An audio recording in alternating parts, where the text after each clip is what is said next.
আপনার জীবনের শ্রেষ্ঠতম রাত্রি, আপনার গন্তব্যকে বেছে নেয়ার রাত্রি, আপনার জীবনের সকল ভুল ভ্রান্তি মুছে ফেলার রাত্রি, আপনারই দ্বার প্রান্তে একটি রাত যা হাজার মাসের চেয়েও উত্তম, একটি রাত যা জীবন ভর ইবাদত করার চেয়েও উত্তম। বিসমিল্লাহির রহমানির রহিম।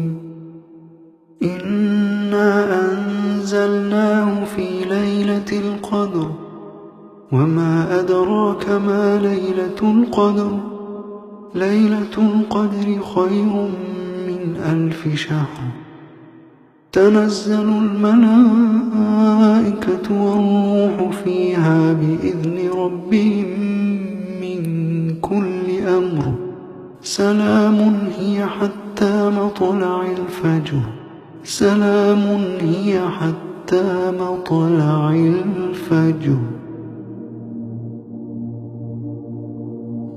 আমাদের গড় আয়ু ৬০ থেকে ৭০ বছর।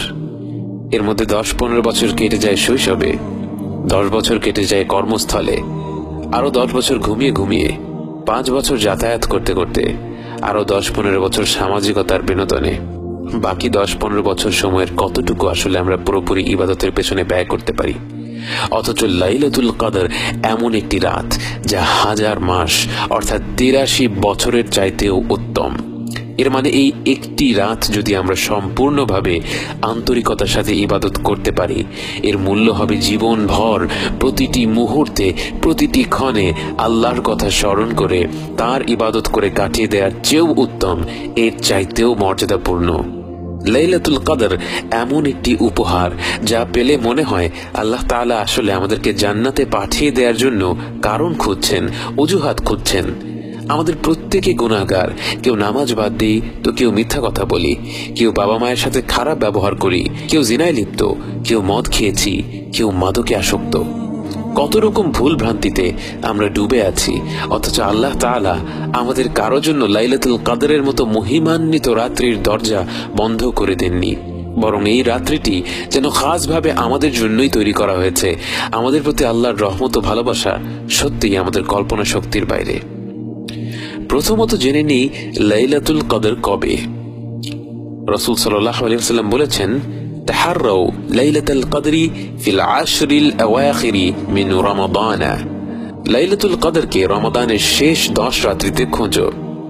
এটা সত্যি যে এছাড়াও অন্যান্য হাদিসে ১০ রাত্রির বেজোড় রাতগুলো ২৭-এর রাত, ২৫-এর রাত, ২৯-এর রাত সহ বিভিন্ন রাতের কথা এসেছে, কিন্তু এ ব্যাপারে কোনো সন্দেহ নেই যে পুরোপুরি নিশ্চিতভাবে লাইলাতুল কদর পাওয়ার একমাত্র উপায় হচ্ছে শেষ ১০ রাত্রির প্রতিটি রাতেই এর ইবাদত করা।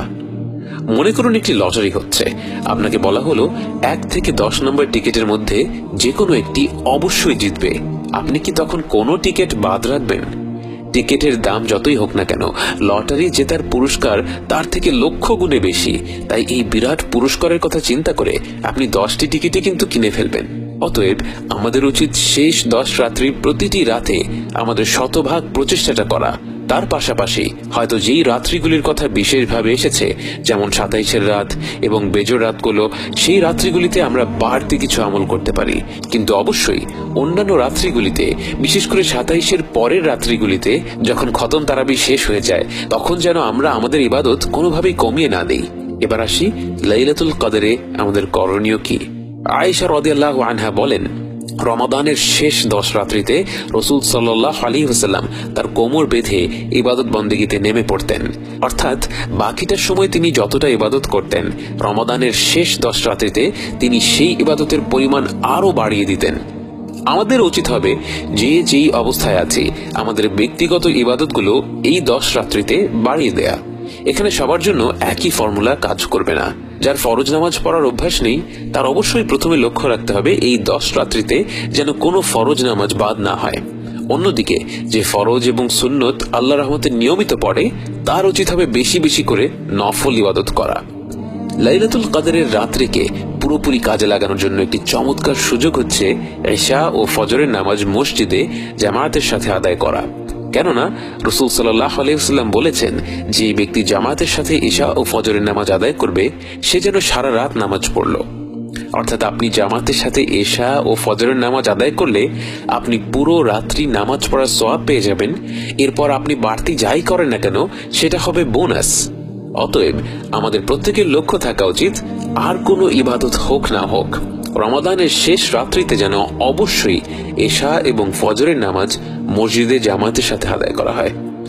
অন্যদিকে তারাবির নামাজ ইমামের পেছনে পুরোটা শেষ করলে, অর্থাৎ ইমাম 8 রাকাত পড়লে 8 রাকাত, 20 রাকাত পড়লে 20 রাকাত, 100 রাকাত পড়লে 100 রাকাত, ইমাম যত রাকাত নামাজই পড়ুক না কেন তার পেছনে পুরো নামাজ শেষ করলেও পুরো রাত্রি নামাজ পড়ার সওয়াব পাওয়া যাবে। কিন্তু এ ব্যাপারে কোনো সন্দেহ নেই যে ইবাদতের ক্ষেত্রে রাসূল সাল্লাল্লাহু আলাইহি ওয়াসাল্লামের মনোযোগ ছিল সৌন্দর্য ও আন্তরিকতার দিকে।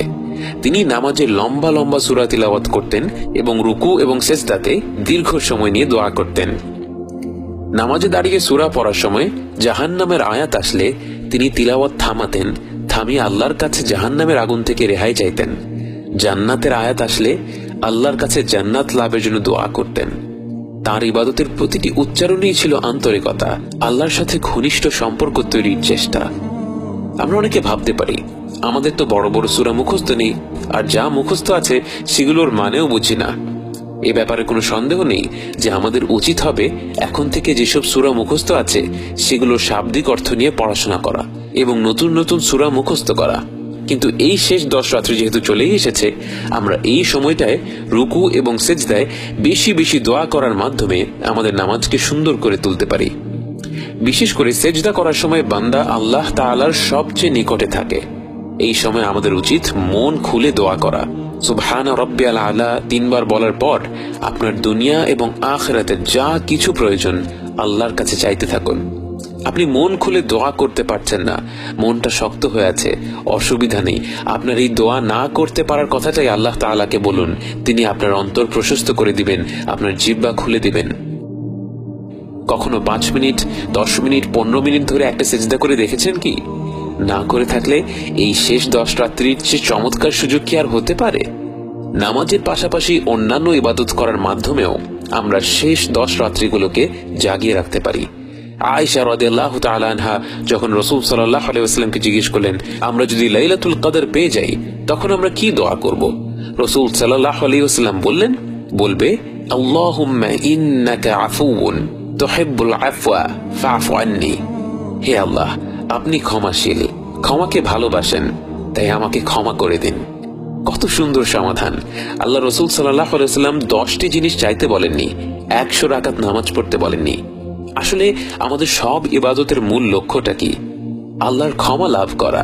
আল্লাহর ক্ষমা পেয়ে গেলে আমাদের দুনিয়া এবং আখিরাতের আর কোনো কিছুই লাগবে না। তাই রাসূল সাল্লাল্লাহু আলাইহি ওয়াসাল্লাম এই দোয়াটাই আমাদেরকে মহিমান্বিত রাত্রিতে বেশি বেশি করে করতে বলেছেন। সেই সাথে যেই বোনদের এই সময় নামাজ থাকবে না তারাও অন্যান্য জিকির আজকারের পাশাপাশি আল্লাহর কাছে হাত তুলে এই দোয়াটি বেশি বেশি করার মাধ্যমে লাইলাতুল কদরের পুরো ফজিলতটাই আদায় করতে পারবেন। শ্রেষ্ঠ এই মাসের শেষ 10 রাত্রি হলো আপনার ব্যক্তিগত ক্যানভাস। নামাজ, কোরআন তেলাওয়াত, দোয়া, জিকির, সাদাকা, এই সব ইবাদতগুলো হলো আপনার রং। 1000 মাসের চেয়ে উত্তম এই রাতটিকে আপনার মনের মতো রং দিয়ে রাঙিয়ে দিন। যদি সারা রাত শুধু নামাজ পড়ে কাটিয়ে দিতে চান তাতেও কোনো বাধা নেই। যদি একটু আধটু করে ঘুরে ঘুরে বিভিন্ন ইবাদত করতে চান তাতেও কোনো বাধা নেই। এই রাত জুড়ে গোটা মহাবিশ্বের কানায় কানায় ফেরেশতা দিয়ে ভরে যায়। তারা তাদের রবের ইবাদত করতে থাকে, গুণগান গাইতে থাকে। 10টি রাত তাদের সাথে যোগ দিন, অনন্তকাল এর প্রতিদান উপভোগ করুন। আল্লাহ আমাদের সবাইকে লাইলাতুল কদর পাওয়ার এবং ইবাদত দিয়ে জাগিয়ে তোলার তৌফিক দিন। আমিন।